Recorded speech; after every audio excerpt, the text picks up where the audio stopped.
Mesdames, Messieurs, bonsoir et bienvenue aux 20h de la télévision du Burkina. Au menu du grand journal ce dimanche, les progrès de la recherche scientifique au Burkina. Plusieurs expérimentations menées par l'INERA tendant à l'autosuffisance alimentaire font leurs preuves. Nous le verrons dès le début de ce journal. Des champs de riz parfumés produits au Burkina et de maïs à haut rendement. Pour en parler, nous recevons un invité, le délégué général du CNRST. Le poisson n'est pas un produit de la recherche, mais certes contribue tout de même à une bonne alimentation. Celui pêché dans le fleuve Sourou est la star des jours du marché à Gouran dans la commune de Lanfira. Si l'activité nourrit son homme, les commerçants doivent braver des sentiers périlleux pour accéder au village.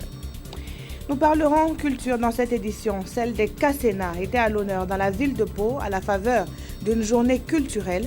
Les arts de ce peuple issu du grand groupe des Gouroussi, vous le verrez, regorgent de richesses multiples. Tout d'abord, un vaccin qui va soulager plus d'un, celui qui viendra vaincre le paludisme. Les études seraient bien avancées ici au Burkina, car vous le savez, la recherche scientifique en mène depuis quelques années. Pour l'heure, les moustiquaires imprégnés et la désinfection des domiciles restent de mise pour se protéger des moustiques. C'est un dossier que signent Karim Sissé et Moumouni Barou. Selon les études menées, la recherche d'un concept de vaccin contre le paludisme serait bien avancée et cela devrait permettre de bloquer à terme la transmission de cette maladie. C'est ce qu'on appelle donc un vaccin altruiste, c'est-à-dire les personnes qui vont donc prendre ce vaccin ne vont pas être protégées, mais ils vont protéger leurs voisins. Donc ça fait de telle sorte que quand le moustique va venir piquer la personne à la recherche de son repas sanguin, et ce moustique-là va prendre notre molécule en même temps que les formes du parasite qui se développent au sein du moustique et rend le moustique infectieux. Et une fois que le moustique est infectieux, il reste infectieux toute sa vie.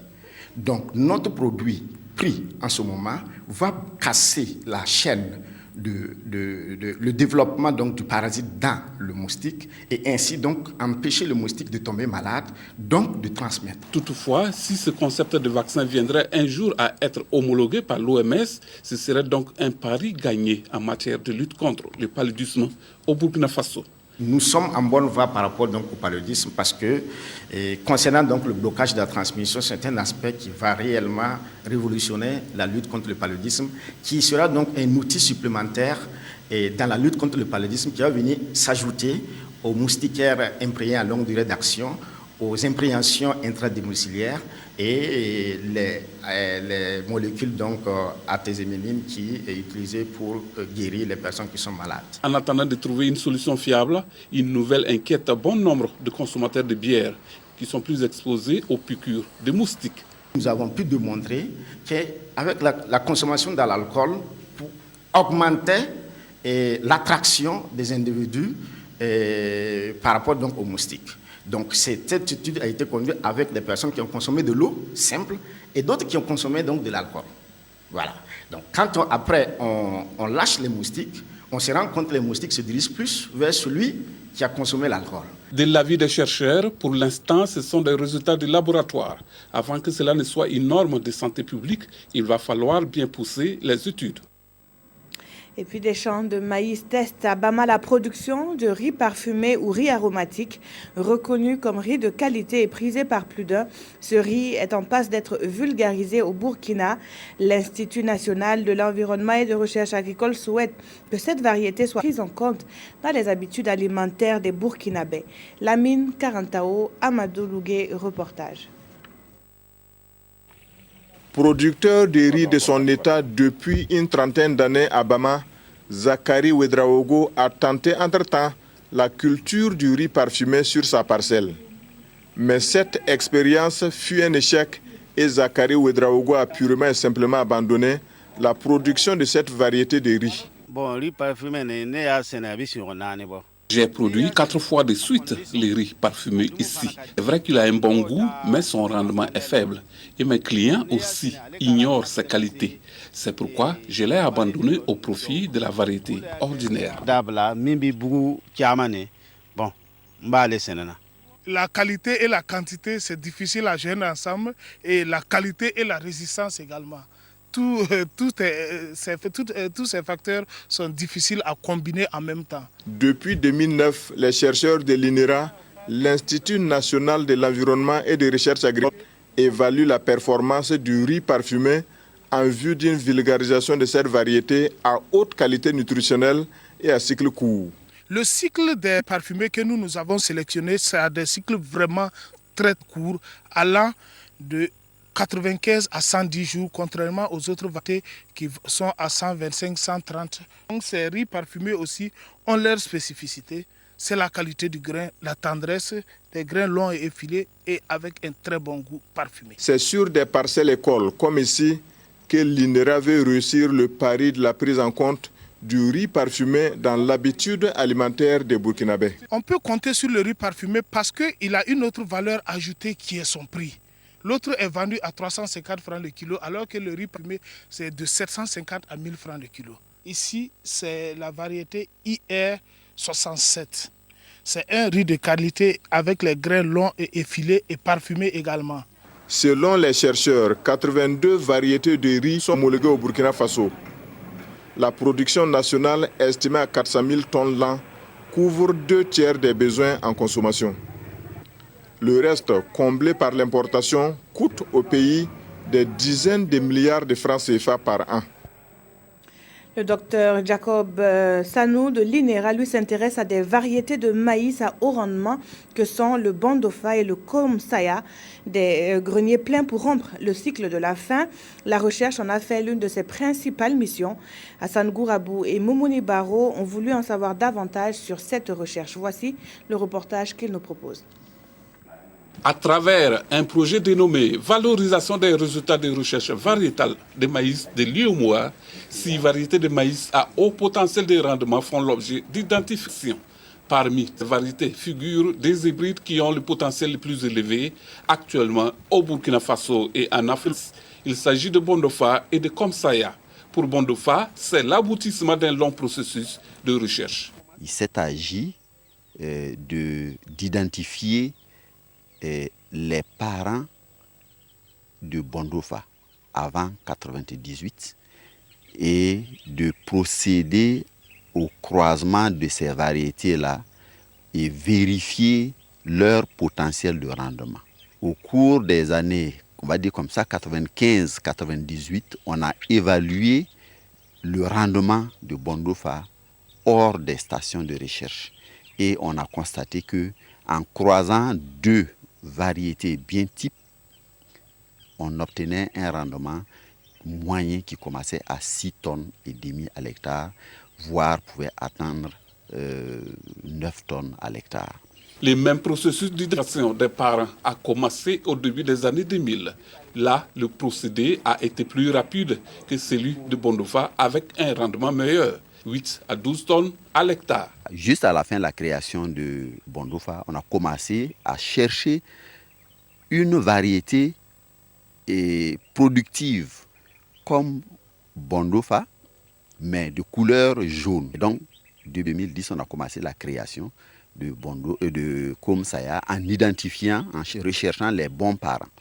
Une fois qu'on a eu les bons parents, on les a croisés. En plus de variétés indiquées, l'INERA a également mis au point un maïs appelé popcorn.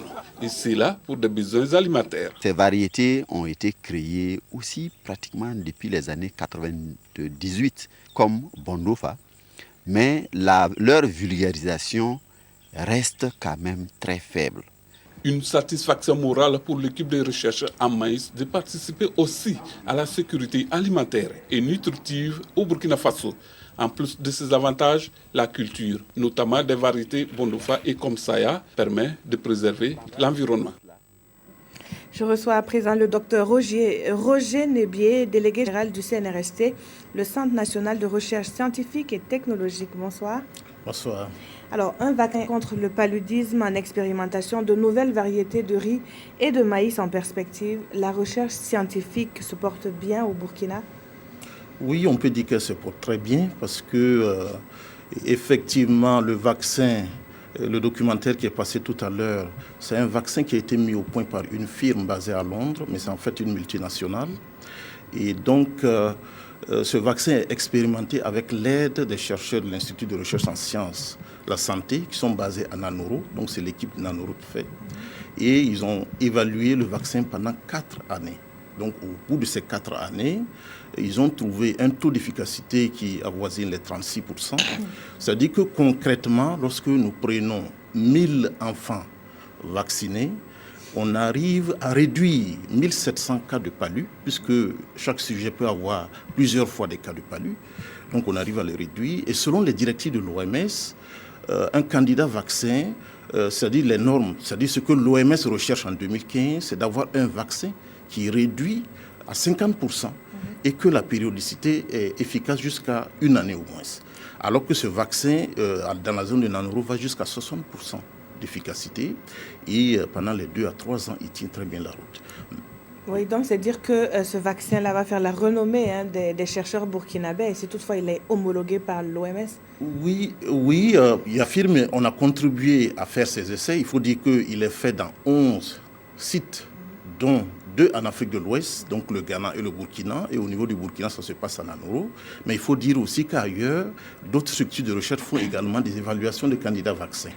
Mais ce qu'il faut dire, c'est que avec un tel vaccin, les résultats ont été soumis à l'OMS. L'OMS, par prudence, a soumis ces résultats à une firme privée indépendante pour l'évaluation technique. Et le OK a été reçu, c'est une firme américaine. Et maintenant, les résultats sont au niveau de l'OMS. Donc, c'est à eux de l'homologuer. Mais il faut quand même le dire qu'ils sont passés à une phase 4 de l'évaluation de ce vaccin en le confiant au Centre national de la recherche et de formation sur le palu, mais aussi à la santé de Nuna, qui doivent aller à une échelle beaucoup plus grande. Parce que ce qui a été fait en Nanoro, c'était limité à 1600. Maintenant, il faut passer à une grandeur plus large. S'il est homologué, ça sera vraiment un plus au niveau des possibilités de réduire cette maladie qui cause beaucoup de problèmes au niveau de nos pays tropicaux. Alors, docteur, quand on sait que ces firmes-là se font beaucoup d'argent avec les médicaments, donc suivant la prophylaxie, est-ce qu'elles ont intérêt à ce que ces recherches-là soient validées? Mais il faut que, oui, elles ont intérêt, puisque ayant produit ce candidat vaccin, s'il est homologué, ces firmes-là ont quand même des droits de propriété sur ces vaccins, donc il y aura des royalties. Mais aussi, il faut dire qu'au niveau du Burkina aussi, il y a des retombées énormes, parce que tout ce qui est infrastructure, équipement et laboratoire qui ont été acquis grâce à de tels projets au niveau de Nanoro. Mais il faut aussi citer que ce projet embauche près de 208 personnes comme des contractuels. Donc ce qui fait quand même l'utilisation de la main-d'œuvre locale. Mais il y a l'expertise nationale également qui est quand même renforcée. Il y a la formation des étudiants, des stagiaires, etc. Donc il y a quand même des retombées énormes. Il y a aussi, on l'a vu dans les reportages précédents, l'avancée dans la recherche alimentaire pour la sécurité alimentaire. Les recherches menées même au Burkina Faso font école dans la sous-région. Mais docteur Nebi, on a l'impression que ces résultats ne sont pas valorisés même au plan national.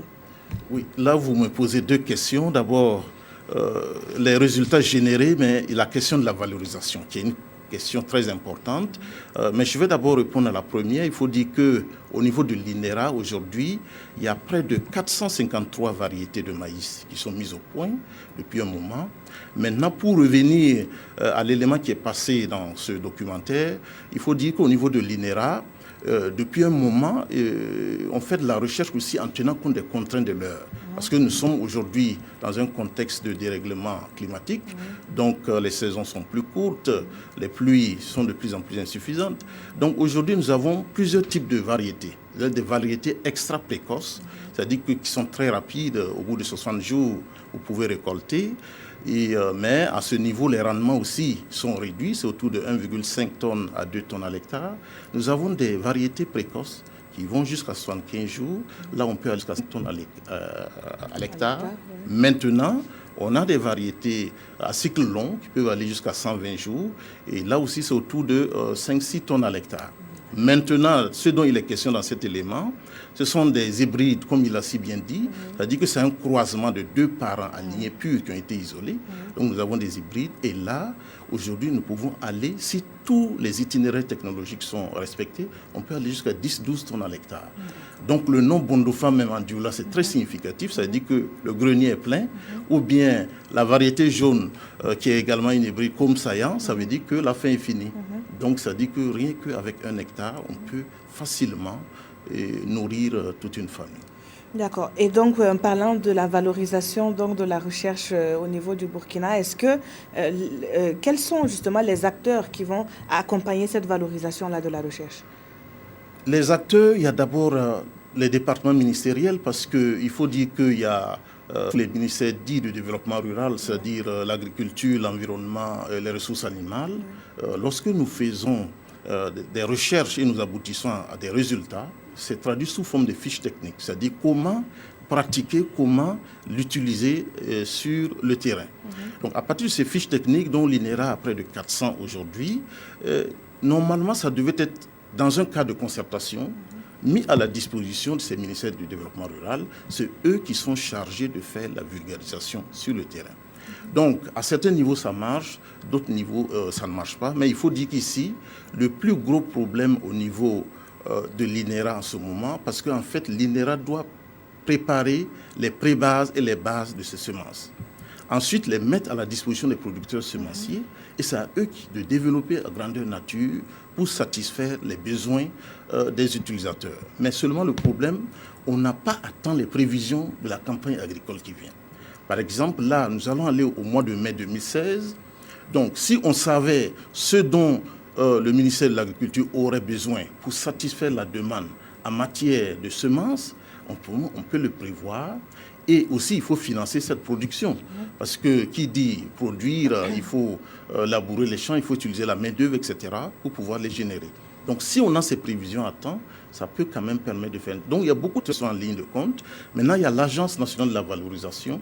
Actuellement, il y a un projet d'1,3 milliard et financé grâce à l'UEMOA et piloté par l'Agence nationale de la valorisation des résultats de la recherche, qui est logé au niveau du ministère de la Recherche scientifique. Donc, lui, il pilote justement ce projet sur le maïs à haut rendement dans le but de le montrer qu'il marche très bien, les potentialités qu'il y a dedans. Et ensuite, ça doit même aller au-delà du Burkina, donc au niveau des autres pays de l'UEMOA. Donc voilà ce que je peux dire. Alors, docteur Roger Nebier, on a parlé vous êtes le délégué général du CNRST, mais on parle beaucoup de l'INERA. Quels sont vos rapports entre ces deux structures-là? Oui, merci de poser cette question. En fait, effectivement, le CNRST, c'est un tout. Le CNRST, le Centre national de la recherche scientifique et technologique, c'est en fait la délégation générale qui est juste en face de l'hôpital Yalgado. C'est la structure coordonnatrice de l'ensemble des activités du CNRST. Donc, nous avons comme mission, c'est de contribuer à élaborer et à mettre en œuvre la politique nationale de la recherche scientifique, mais aussi générer et diffuser de nouvelles connaissances pour permettre un développement socio-économique de notre pays. Donc, les bras armés du CNRST, il y a 4 instituts, dont l'INERA, donc l'Institut de l'environnement et de recherche agronomique, qui est chargé de tout ce qui est recherche dans le domaine de l'agriculture, de l'environnement, la foresterie, etc. Il y a l'Institut de recherche en sciences de la santé qui fait justement l'évaluation du candidat vaccin, mais aussi travaille dans beaucoup d'autres domaines comme les phytomédicaments, mais également sur d'autres pathologies, notamment les maladies non infectieuses, etc. Nous avons ensuite l'Institut de recherche en sciences appliquées et technologies qui travaille sur tout ce qui concerne la transformation agroalimentaire, la mécanisation, la technologie alimentaire, l'énergie, les substances naturelles, etc. Et enfin, nous avons l'Institut des sciences des sociétés qui travaille sur tout ce qui est sur les questions sociales, socio-économiques, sciences humaines et sociales. Donc voilà le CNRST. Donc le CNRST, c'est juste pour coordonner l'action scientifique de l'ensemble de ces instituts.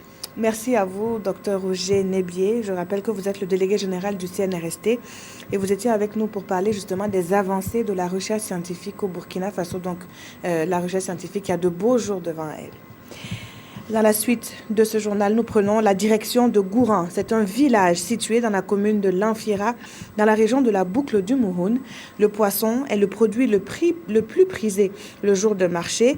Il s'agit de celui spécifiquement pêché dans le fleuve Sourou. Et si l'activité nourrit son homme, les commerçants doivent braver des sentiers périlleux pour accéder au village de Gouran. C'est un dossier que signent Lamine Karantao et Mounir Akeri. Jour de marché à Gouran, village de la commune rurale de Lanfira dans le Sourou. C'est ici que se négocie une part importante du poisson pêché dans le Sourou et les acheteurs viennent de différentes régions du Burkina, même du Mali. Le commerce est dominé par les femmes qui en font leur gagne-pain. Nous achetons le poisson déjà fumé avec âme de chair. Nous le revendons ensuite au marché pour un peu de bénéfice. Nous sommes au centre de pesée de Gouran, un centre né de la volonté de l'Union des pêcheurs du Sourou. Ici, le prix est fonction de la variété du poisson et la moindre quantité ne peut être vendue sans passer sur la balance. On donne le ticket pour savoir si les mariés vont partir. C'est avec ce ticket qu'ils viennent me donner le poids. Nous, on fait ça. Alors, il y a un certificat d'origine qu'on écrit dessus et puis le nombre de poids qu'il a gagné, on met ça dedans pour que le poisson sache que c'est sorti dans le fleuve du Sourou. Alors, les tickets aussi, chaque fois l'argent qu'on a trouvé, le groupement met ça dans les caisses. Je viens ici pour le suivi des pesées et puis pour accompagner les acteurs pour pouvoir bien gérer les productions. Le centre de pesée de Gouran enregistre en moyenne 1 tonne de poisson par mois avec un chiffre d'affaires annuel d'environ 29 millions de francs CFA. Un chiffre qui pourrait être revu à la hausse si les voies d'accès au village sont en meilleur état. Nous souffrons beaucoup à cause de l'état de la route. Nous faisons plus de 4 heures de route pour rallier d'Edou à Gouran. Certains conducteurs refusent même de faire l'asma.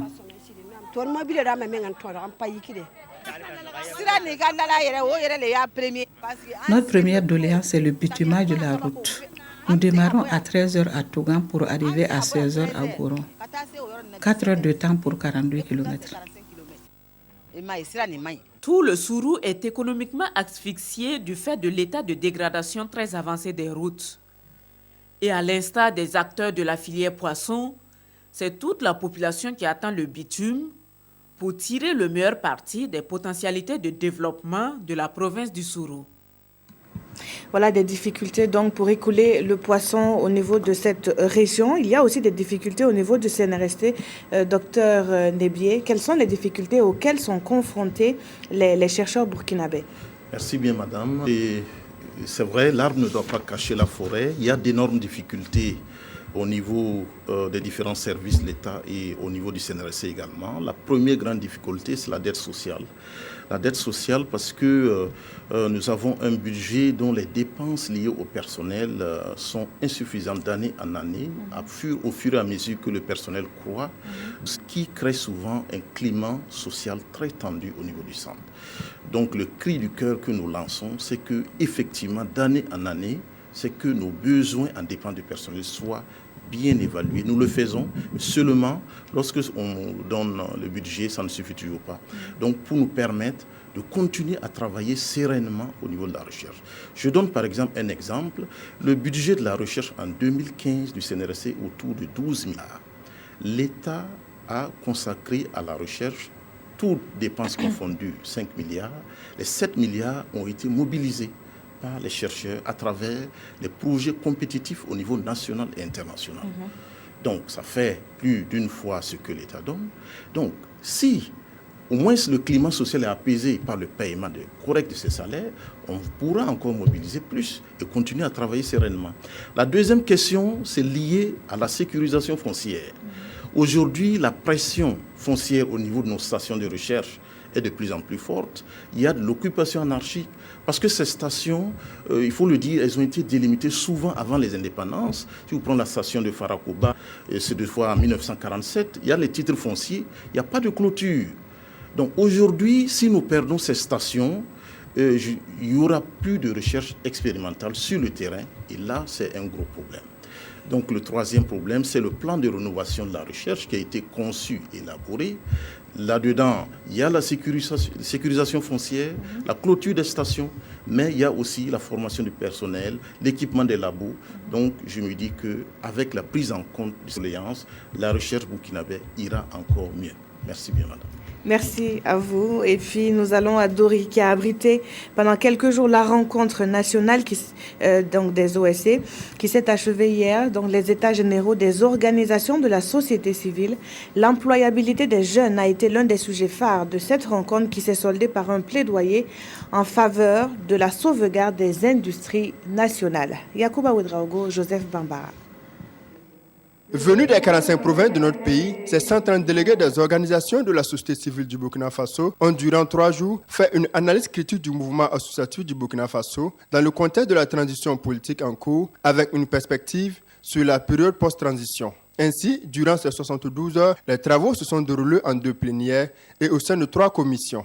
On reviendra surtout au regard du rôle joué que doit continuer à jouer la société civile.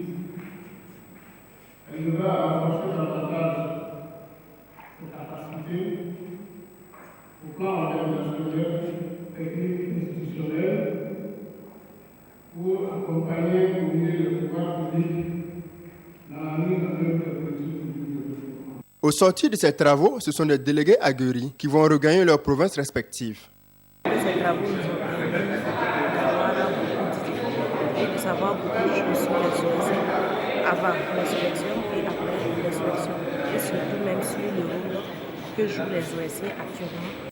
Les participants à ces états généraux des OSC du Burkina Faso, qui se sont déroulés à Dori, ont recommandé entre autres le respect des cahiers de charges et des tests législatifs sur l'exploitation et la gestion des ressources naturelles et la prise de mesures urgentes par le gouvernement afin de réhabiliter, de sauvegarder et de créer des industries de transformation agroalimentaire et textile. Pour le secrétaire général de la région du Sahel, qui a représenté le ministre de l'administration territoriale et de la décentralisation, les résultats de ces travaux seront remis aux autorités.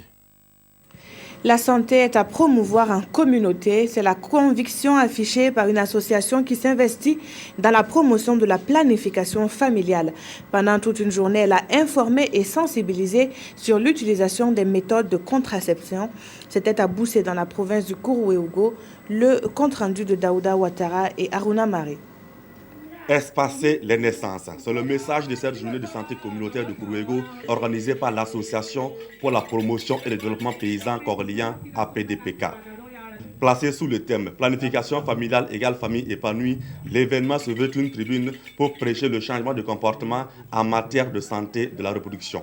Si vous avez toujours des femmes qui font des enfants, avec la pauvreté d'aujourd'hui, il n'a pas de moyens pour assurer leur éducation et ça pose problème. Si les Burkinabés aujourd'hui acceptent la planification familiale et quand on les pratique à 100%, on va voir que notre pays va se développer rapidement avec le peu de ressources que nous avons. Selon les services de santé, les indicateurs en matière de planning familial dans cette province sont en baisse. Pour convaincre la population sur le bien fondé des méthodes contraceptives, prestations de troupes et plantation de ces méthodes sont mises à contribution. Nous pensons que si les populations du Kourouégo acceptent la planification familiale, nous allons avoir des familles épanouies où il n'y aura pas de problèmes de santé, des problèmes économiques. Au cours de cette journée, des partenaires de la PDPK ont reçu des attestations de reconnaissance pour leur soutien. Les agents de santé, eux, ont invité la population à prendre attache avec les centres de santé pour plus de détails sur le planning familial afin de choisir en toute discrétion leur méthode pour espacer les naissances. Et puis voilà de quoi réjouir. Les habitués du centre médical de la Croix-Rouge à Bobo-Dioulasso, contraintes de fermer boutique pour des raisons économiques, elle vient de recevoir gratuitement 46 millions de francs CFA pour son fonctionnement. Le Japon et la Croix-Rouge burkinabé ont procédé à la signature de cet accord de don. Le point avec Salifou Belem et Zali Sassanfo. Voici qui va faire renaître le centre médical de la Croix-Rouge de Bobo-Dioulasso de ses cendres. Créé en 1985, Le centre a refermé ses portes en 2000 pour des raisons économiques. Et grâce à ces 46 millions du Japon, les patients pourront s'y rendre à nouveau. Le don va permettre de résoudre pas mal de problèmes parce que tous les groupes vulnérables qui ne pouvaient accéder aux dispensaires vont revenir. Ça, c'est de 1. Les populations environnantes qui ne pouvaient pas aller jusqu'à Bolomakoté, on leur dispensaire à côté, ces populations vont revenir. Le centre de la Croix-Rouge de Bobo-Dioulasso est le 5e centre sanitaire à bénéficier de l'appui du Japon pour sa réhabilitation ou reconstruction. Et si le pays du soleil levant a fait le choix de la santé comme un axe important de sa coopération, ce n'est pas fortuit. Le Japon considère que fournir de meilleurs services de santé et assurer un accès plus facile de services de santé de base contribue fortement au renforcement de la résiliation de la population vulnérable. Les 46 millions octroyés ici serviront à la réhabilitation du dispensaire, du laboratoire, ainsi qu'à la construction d'un dépôt pharmaceutique, puis à l'acquisition d'équipements médicaux techniques. L'éducation des personnes handicapées au centre d'une rencontre organisée par le Conseil national multisectoriel pour la promotion et la défense de leurs droits. C'est un véritable plaidoyer qui a été formulé par les acteurs du système éducatif eux-mêmes, nous disent Fabrice Nebier et Kadi Sanogo. Au Burkina Faso, les personnes vivant avec un handicap ne sont pas toujours prises en compte dans le système éducatif. Selon les statistiques, seulement 12,7% ont fréquenté l'école formelle. Des données qui traduisent les difficultés qu'éprouvent ces personnes à jouir pleinement de ce droit. Ces plaidoyers sur l'éducation inclusive, qui regroupe les acteurs intervenant dans le domaine de l'éducation, entrent dans le cadre des droits sociaux de ces personnes. Ils visent à créer des conditions favorables à l'inclusion effective de cette frange de la population. L'éducation permet à la personne de se réaliser, de vivre dignement et d'avoir accès à l'information et à l'emploi plus tard. Et donc, il y a des dispositions qui ont été prises. Il y a des efforts consentis par les pouvoirs publics. Mais en appui de tous ces efforts, nous constatons que l'éducation inclusive tarde à prendre ses marques au niveau du Burkina Faso à cause de nombreuses difficultés que nous constatons ça et là. Il y a l'inaccessibilité physique aux salles de classe, l'inaccessibilité géographique. Il y a aussi un manque de spécialistes en matière d'éducation inclusive. Cet atelier va analyser la situation en vue de rechercher des solutions idoines à l'inclusion des personnes handicapées dans le système éducatif burkinabé. Les futurs professionnels de la communication se penchent sur la protection des données personnelles numériques. À la faveur des 72 heures du communicateur, les étudiants du département de la communication et journalisme de l'Université de Ouagadougou interpellent les jeunes à plus de prudence sur Internet. Reportage Daouda Ouattara, Jérémy Ouedraogo et Ismaël Siriba. Le ministre de l'Éducation nationale et de l'alphabétisation s'imprègne ici des réalités d'une école ECAME, école de qualité, amie des enfants. L'ECAME est une approche mise en place par l'État burkinabé et soutenue par l'UNICEF pour une ultime raison. Chaque école possède un potentiel qu'il faut savoir manier, stimuler, afin qu'elle puisse se surpasser et se hisser au plus haut degré de l'excellence. Il s'agit de créer un environnement physique agréable et d'insister sur une démarche pédagogique tournée vers l'épanouissement des enfants pour essayer le meilleur. Après s'être convaincu de la valeur ajoutée de l'ECAM, au vu des résultats qu'elle a produits et qui ressortent de l'évaluation Excel faite en 2015, le gouvernement s'est engagé pour l'extension et la généralisation de l'approche. L'approche ECAME est en expérimentation dans 405 écoles à travers le Burkina Faso. Et pour encore plus de résultats, Ceux qui s'illustrent dans le respect des prescriptions de l'approche ont été ici récompensés. Leur exemple devrait servir de modèle aux autres écoles et CAMEU. Pour rectifier, vous venez plutôt de suivre un reportage sur la visite du ministre en charge de l'éducation nationale au niveau d'une école ECAM, une école de qualité amie des enfants. L'éducation à Kupela se renforce avec de nouvelles infrastructures. C'est le fruit d'une relation entretenue entre les diocèses de Lyon en France et celui de Kupela au Burkina. La remise officielle du complexe scolaire a eu lieu hier samedi en présence de Nong Bakuda et Nathalie Sawadogo. 2 bâtiments de 8 classes chacun et un château d'eau, ce sont les infrastructures qui viennent d'être mises à la disposition du diocèse de Kupela. Un don rendu possible grâce à la direction diocésaine de l'enseignement de Lyon. C'est un fruit de 3 ans de jumelage. La direction diocésaine de l'enseignement de Lyon a voulu aussi se jumeler à notre direction diocésaine. Et c'est ainsi que, pour concrétiser cela, ils ont intéressé les enfants des écoles privées catholiques de Lyon. Il y a 86 000 élèves pour le diocèse de Lyon. Et on s'est dit, voilà, avec 86 000, avec 1 euro par enfant, on peut construire un collège. Et en fait, les enfants ont donné beaucoup plus qu'1 euro. Ces infrastructures qui ont coûté la somme de 106 millions de francs CFA vont renforcer la capacité d'accueil de l'école Mission de Kupela, vieille de 115 ans. Et vraiment, c'est un besoin qu'il y ait une continuité dans l'éducation catholique à Kupela. Nous sommes contents de pouvoir offrir une éducation de qualité complète qui va justement de la maternelle à la terminale. Et c'est vraiment un plus pour l'éducation au Burkina Faso. Voilà. Devenu aujourd'hui complexe scolaire Notre-Dame des Grâces, ce temple du savoir compte désormais un lycée, 3 écoles primaires et un centre d'éveil et d'éducation préscolaire. À l'occasion, des distinctions honorifiques ont été décernées aux responsables des écoles catholiques pour leurs abnégations au travail.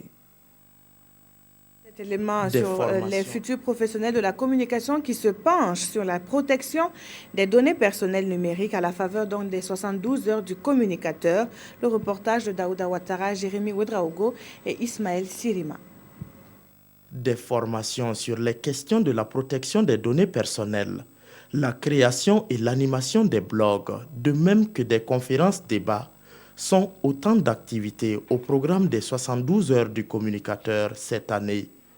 Occasion pour les étudiants en communication et journalisme de l'Université de Ouagadougou de se former pour l'utilisation rationnelle de l'Internet.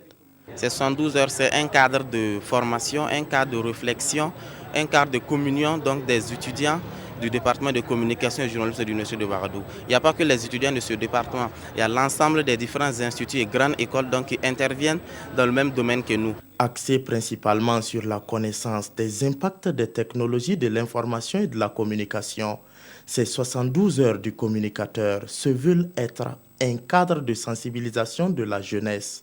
Les thèmes nous interpellent du moment que la Commission de l'informatique et des libertés est la structure en charge de la protection des données à caractère personnel au Burkina Faso. Donc nous sommes chargés de protéger les données personnelles de tous les citoyens et en particulier de la jeunesse aujourd'hui qui est le fer de lance de la nation. Des activités sportives ainsi qu'une soirée de partage et d'échange avec les aînés sont aussi au programme des 72 heures du communicateur. Je vous le disais en titre, la ville de Pau a donné à voir un pan de la culture Kassena. Les fils et filles de la province du Naouri ont revisité le temps d'une journée le patrimoine culturel des Kassena, une composante du grand groupe des Gurunsi. Une conférence publique a donné le top départ de la journée culturelle. Le point avec Jean-Eudes Bayala et Maxime Zongo. Agressions diverses, influences persistantes, menaces de disparition, la culture Kassena, à l'instar de bien d'autres, est à la croisée des chemins. L'idée est venue des jeunes de Pau qui ont estimé qu'ils ont devant eux un vide et qu'il faut le combler par leur culture. L'objectif, c'est comme son nom l'indique, c'est la sauvegarde de la culture Kassena. Pour cette deuxième édition de la journée culturelle Kassena, la ville de Pau a accueilli du beau monde. Issus de toutes les régions du pays, les ressortissants n'ont pas marchandé leur participation. À cela, il faut ajouter des invités de marque venus du Ghana voisin. Depuis le 18 dernier, nous avons commencé ces activités avec des compétitions de tir à l'arc, compétitions de chansons traditionnelles, du Tchara, de Waré-Jean Waré, et également des jeux de damier, des jeux de cartes et de la lutte traditionnelle. Ce matin, il y a eu la course cycliste dénommée la pédale de l'intégration. Au nombre des activités également, et non des moindres, une conférence publique sur la succession du pouvoir en pays Kassena. Une conférence donnée par un enseignant de l'université de Ouagadougou. Les fondements du pouvoir, les péripéties qui entourent la succession, les variantes en fonction des localités, autant de facettes qui ont édifié de bout en bout la population. Et comme chaque dimanche, Jérôme Tienrourbego est là pour faire le point de l'actualité sportive de la semaine. Bonsoir Jérôme. Bonsoir Peggy. Le championnat national de football de première division était à sa 4e journée ce week-end. Alors, c'était hier et aujourd'hui. L'USO, cet après-midi même, s'est imposé. Non, l'USO et Majestic sont neutralisés 0-0 et cela donne l'occasion à Majestic d'engranger son premier point après 4 matchs. Match nul également entre Banqui Sport et BPS du côté de Dédougou. COSAF tient la tête toujours grâce à sa victoire 1-0 sur l'USI de Waïgouya, le RCK qui suit le rythme à égalité de points 10. Donc les Faucons ont dominé l'Aspa Yenenga 2-1. C'était hier au stade Joseph Konombo. Les autres matchs sont reportés parce qu'il y en a eu 4 de jouer. Les autres sont reportés au 20 janvier prochain. D'accord. Alors, parallèlement à ce championnat, on a disputé le tournoi interclub amical. C'était donc ce samedi? C'est la raison du report des matchs au 20 janvier. Alors, il y a 8 clubs qui sont engagés dans cette compétition qui va servir aux clubs de préparer la campagne africaine. 4 du Burkina et 4 du Mali. En match d'ouverture hier au stade du 4 août, l'USFA et l'AS Bakaridjan ont fait match jeu égal, 2 buts partout. À Bourg-du-Lasso, le RCB s'est incliné devant le 11 créateur, 1-2. Revanche pour les Bobolais avec donc cet après-midi la SFB qui a battu l'USFAS, Union sportive des forces armées et de sécurité du Mali, 2-1 également. Et le dernier match de cette première journée va se jouer demain au stade Joseph Konombo entre l'EFO et Stade Malien qui doit être en route. Elle va pouvoir à Dougou. Okay. J'espère qu'ils ne seront pas fatigués. On espère bien. Et puis pour terminer, Jérôme, il faut sauver le basket burkinabé. Alors, pour sauver le basketball burkinabé, ça commence par la base et on a joué le week-end dernier pour les cadets, les championnats nationaux bien sûr. Et cette semaine, ce week-end, donc, ce sont les juniors qui étaient en activité. Ça vient de se terminer tout à l'heure même. J'ai eu les nouvelles avec Lassina Sawadogo, notre envoyé spécial du côté de Bobo-Dioulasso. Donc, l'AS Gob est championne du Burkina en ayant défait BAC Vision Future 31-28. C'était une surprise parce que les Ouagalais BAC Vision Future donc, étaient favoris. Ils sont tombés.